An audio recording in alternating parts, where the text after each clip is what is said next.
안녕하세요. 승리한상 가족 여러분 그리고 강성성경 연구원 여러분. 오늘은 마태복음 5장 5절을 온유한 자는 복이 있나니 땅을 기업으로 받는다라는 제목으로 말씀을 나누도록 하겠습니다.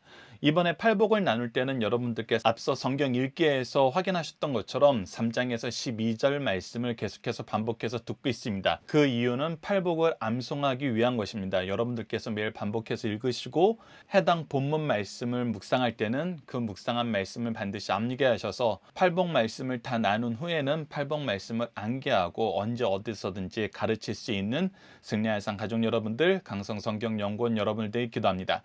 승리한 삶은 박유일 목사님의 구속사로 조망한 성경 연속 강해집을 통해서 편집이 되었고요. 이번 달 마태복음 1장에서 5장까지의 내용은 마태복음 1권의 내용을 통해서 편집이 되었습니다.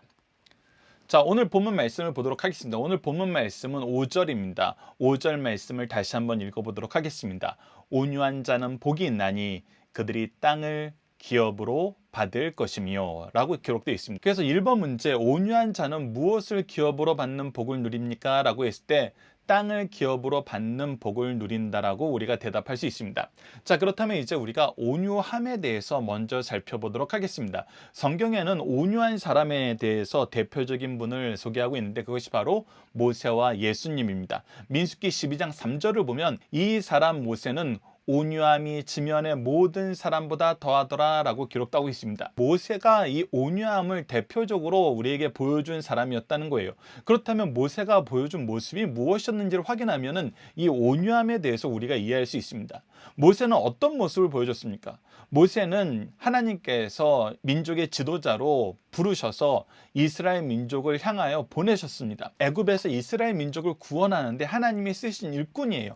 그런데 구원받은 이 이스라엘 백성들이 어떤 마음으로 모세를 대했습니까? 그들에게 조그만한 불만이 있어도 모세를 욕하고 모세를 공격했었습니다. 그러면서 어떤 삶을 살았냐면은 애굽이 더 낫다라는 정말 우리가 상상할 수 없는 이야기들을 그들이 거침없이 했던 것을 확인할 수 있었습니다. 그런데 그때 모세의 모습은 무엇이었습니까? 그때 하나님께서 진노하셔서 이스라엘 민족을 심판하려고 할 때 오히려 모세는 자기를 욕하고 자기를 공격했던 그 사람들을 구원해 주실 것을 하나님께 기도하는 사람이었습니다.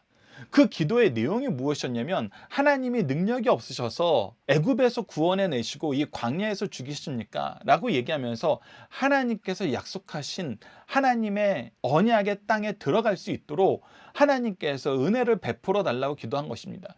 즉 그가 한 것은 자기에게 주신 하나님의 사명, 하나님께서 모세에게 약속하셨던 그 언약의 땅으로 인도하라는 하나님이 주신 사명을 하는데 그 사명을 실천할 때 이것을 반대하고 이것을 싫어하고 이것을 따르지 못하고 이것을 오히려 미워하는 그 백성에 의해서 자기 사명이 조율되고 자기 사명이 뒤로 후퇴하는 것이 아니라 오직 하나님이 주신 그 사명을 위해서 그는 나아갔고 오히려 그 사명을 끝까지 할 수 있도록 하게 해달라고 하나님께 기도하는 사람이었다는 것입니다.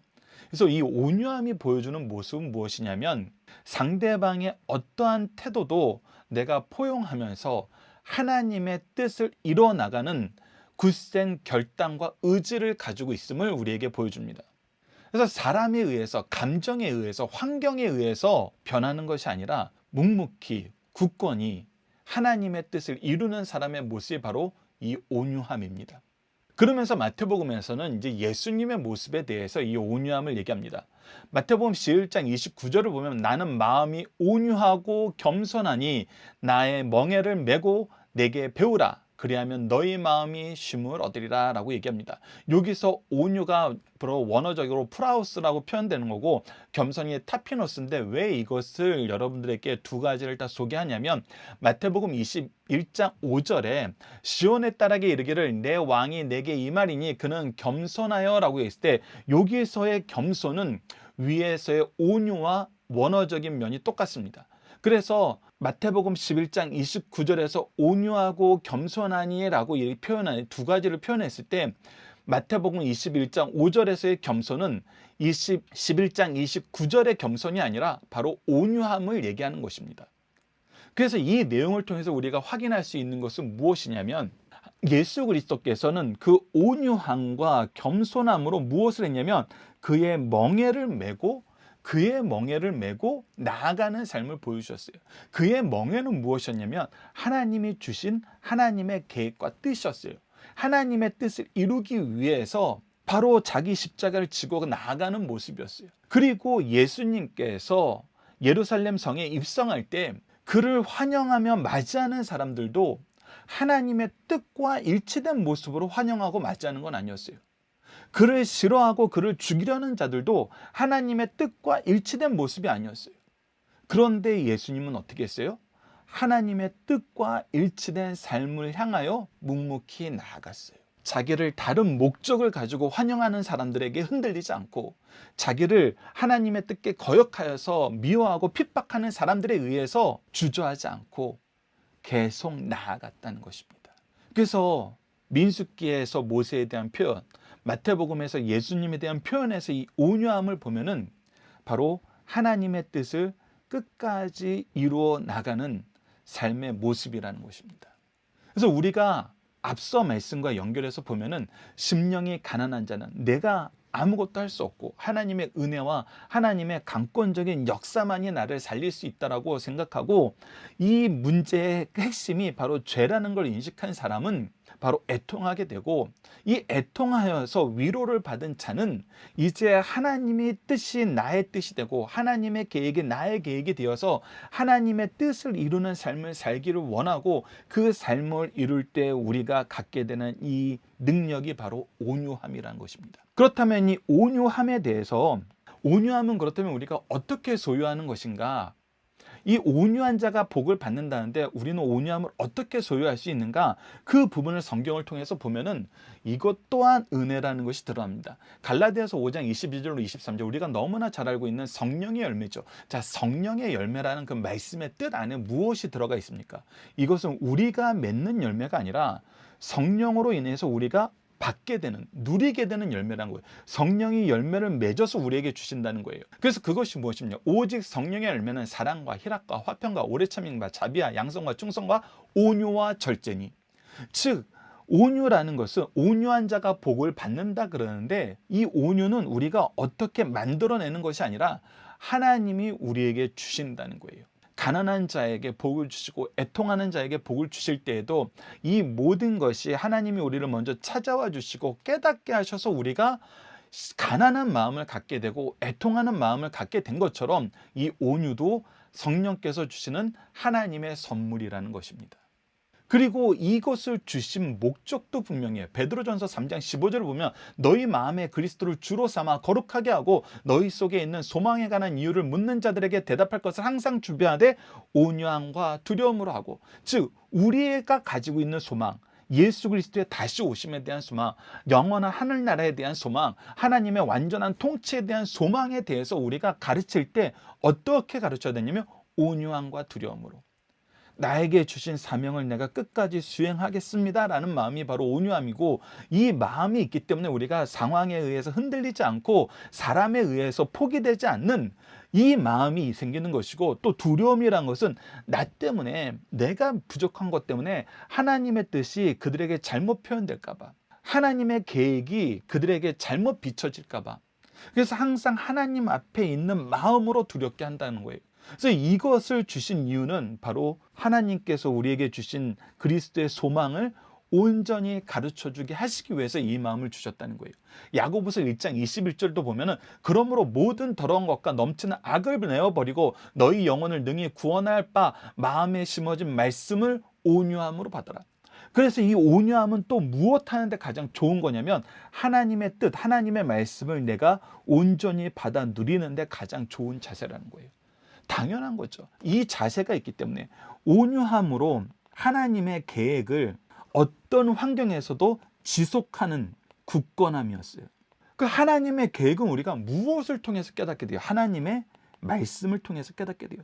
그래서 이 온유함을 선물을 받았을 때, 온유함을 소유하게 됐을 때 우리는 하나님의 말씀과 하나님의 계획에 더욱더 굳건하게 서게 되고 그것이 얼마나 놀라운지 깨닫게 된다는 것입니다. 계속해서 야고보서 3장 13절을 보면 너희 중에 지혜와 총명이 있는 자가 누구냐? 그는 선행으로 말미암아 지혜의 온유함으로, 지혜의 온유함이 있다는 것입니다. 하나님의 말씀에 대한 온유함, 그 온유함으로 말씀을 받고 그 온유함으로 말씀의 능력 안에서 사는 삶, 그 행함을 보일지나. 그래서 우리가 이 지혜의 말씀을 통해서, 하나님의 계획을 통해서, 하나님의 뜻을 통해서, 하나님이 우리에게 허락하신 이 말씀의 풍성함을 통해서 우리가 하나님이 우리에게 맡기신 그 행함으로 나아가서 그것을 사람들에게 보여줄 수 있다는 거예요. 그것이 바로 지혜와 총명 있는 사람의 모습이라는 거예요.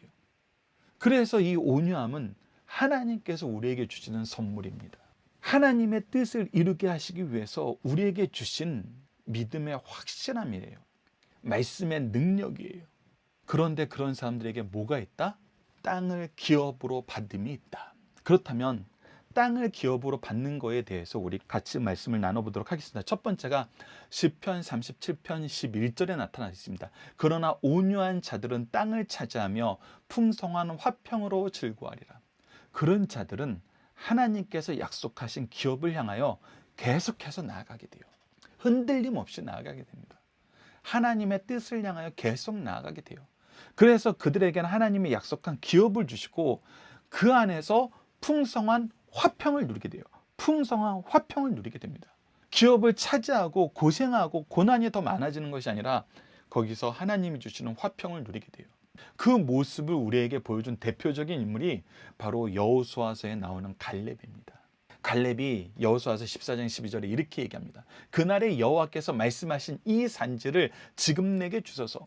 그 지파에게 허락한 그 산지가 너무나 험하고 그 산 꼭대기에 있는 성이 너무나 강해요. 그래서 누구도 쉽사리 그곳을 가겠다고 얘기를 못해요. 근데 갈렙은 이곳이 하나님께서 우리에게 허락하신 그 기업지이기 때문에, 그 땅이기 때문에 나는 가겠습니다라는 거예요. 나를 보내소서라는 거예요. 당신도 그날에 들으셨거니와 그곳에는 아낙 사람이 있고 그 성읍은 크고 견고할지라도 여호와께서 나와 함께 하시면, 여호와께서 나와 함께 하시면, 이것이 하나님께서 우리에게 말씀하신 그 내용이고 약속하신 그 내용이거든요. 내가 여호와께서 말씀하신 대로 그들을 쫓아내리이다. 하나님의 말씀이 있으면 이 말씀이 이루어지기 때문에 나는 이 말씀을 가지고 나아갑니다. 하나님의 뜻을 향한 굳건한 마음, 굳건한 믿음, 말씀의 능력, 이것을 가진 자가 기업을 얻게 된다는 것입니다. 약속하신 기업을 얻게 된다는 것입니다. 자, 이것은 신약에서 기업의 의미가 어떻게 쓰였는지를 보면 한 걸음 더 들어갈 수 있게 됩니다.